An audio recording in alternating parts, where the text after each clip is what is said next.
Welcome to the Deep Dive. We dig into the facts to find out what really matters. And today we're looking at a cricket performance that was, well, just extraordinary. It didn't just break records, it sort of changed the game. Rishabh Pant's twin centuries at Headingley. Our mission is to figure out not just how he managed it, but, why this moment is already cemented in history. Exactly. And to really grasp how rare this is, you need to think about what a wicketkeeper does in Test cricket. The physical effort, day after day behind the stumps, and then the mental strength to bat, often under huge pressure.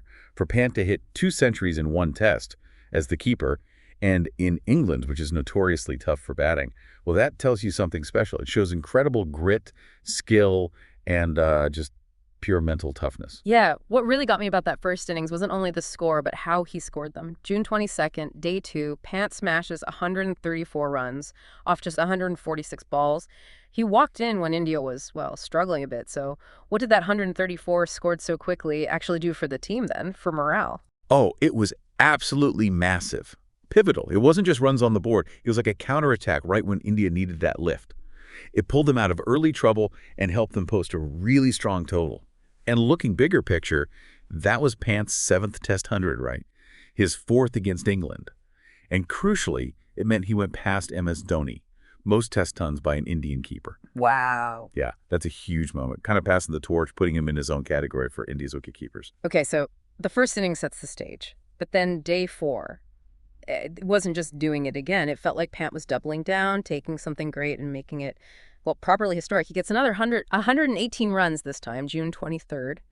And that one came in that vital fourth wicket stand with K.O. Rahul, 195 runs together. Talk about impact.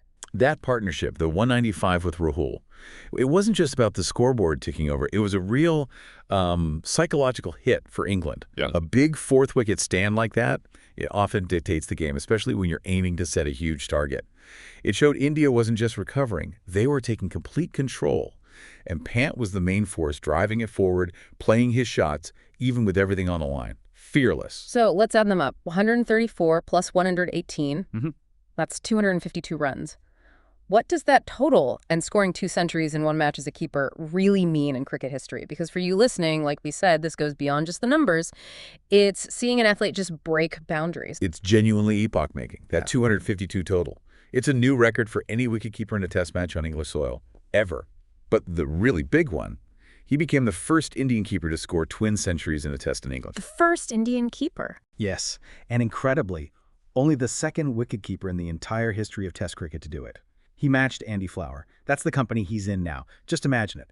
Headingley, the crowd buzzing, England's bowlers think they're in with a chance, and Pant doesn't just survive, he attacks with these audacious shots. That's pure Test match theater, and he was the star. It really gives you, the listener, this amazing insight into peak performance under pressure. Absolutely monumental stuff. Those 200s clearly built the platform for India. They set England that really tough target, 371 on the last day. And you saw legends like Ravi Shastri, Sunil Gavaskar just raving about his approach, aggressive but smart. So looking at the series, India's now 1-0 up. Does this put more pressure on Pant for the next game, or does it just confirm his status? That's a really interesting point. I mean, performance-wise, it gives India that crucial 1-0 lead after the first Test, no doubt. For Pant himself, it's like proof, isn't it? He knows he can deliver like this under these conditions with that pressure. It definitely cements him as a key match winner. But, the mark of a truly great player is consistency. One amazing performance is one thing. It gets another chance pretty soon. The next Test starts July 2nd at Edgbaston.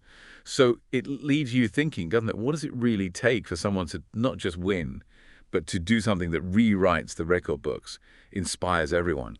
And how do they build on that? How do you turn a moment like this into a lasting legacy, something to ponder